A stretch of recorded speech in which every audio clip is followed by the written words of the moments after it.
4 பயலுங்க சேர்ந்து 12 படிக்க பயிலுவேன். இந்த ரயில்ல ஒருத்தர் முறைச்சு பார்த்தான். இந்த வெளி மாநிலத்தை எந்த மாநிலம், ஒடிசாவா, அந்த மாநிலத்தை கூப்பிட்டு வச்சு நல்லா அடிச்சு அரவத்துக்கு வெட்டி வீடியோ போட்டு இது பண்ணாங்க பாருங்க. இந்த 4 பையனும் தப்பு சொல்லக்கூடாது.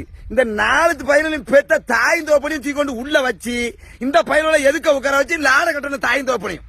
ஆமா, என் மனசுல பட்டது இது. ஏன்னா தாயும் தோப்பன் பிள்ளை படிக்க போகும்போது வாத்தியார் ஏதாவது சொல்லிட்டாருன்னா, என் பிள்ளை யுத்தமான பிள்ளை, என் பிள்ளை எந்த தப்புமே பண்ணாது அப்படி இப்படின்னு சொல்லி வாத்தியார போல்ட சொல்லி கொடுப்பாங்க. வாத்தியார நான் படிக்கும் போதெல்லாம் வாத்தியார் அந்த மாதிரி அடிப்பாரு, மாடு அடிக்க மாதிரி நைய அடிப்பாரு. எங்க அப்பா எங்க ஐயாலாம் வந்து ஒரு நாளாவது பள்ளிடத்துல வந்து என் பிள்ளைய ஏன் அடிச்சேன்னு கேட்டது கிடையாது. கண்ணை மட்டும் விட்டுட்டு எல்லாத்தையும் உரிச்சு எடுத்துருங்க பாரு. இப்ப அப்படியா இருக்கு பள்ளிடத்துல.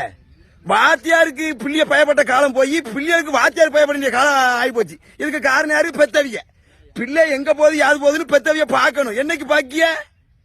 என் பிள்ளை தைரியமா கம்பீரமா சித்துதுன்னுட்டு இது பேசுதிய. இது எல்லாம் இப்ப 60 வச்சு வெட்டிக்கிட்டு வீடியோ எடுத்து போடுவானோ? இவனை விட்டுருங்க. இவன் தாய் தோப்பனை பிடிச்ச அடங்க, அப்பதான் நாடு வழங்கும்.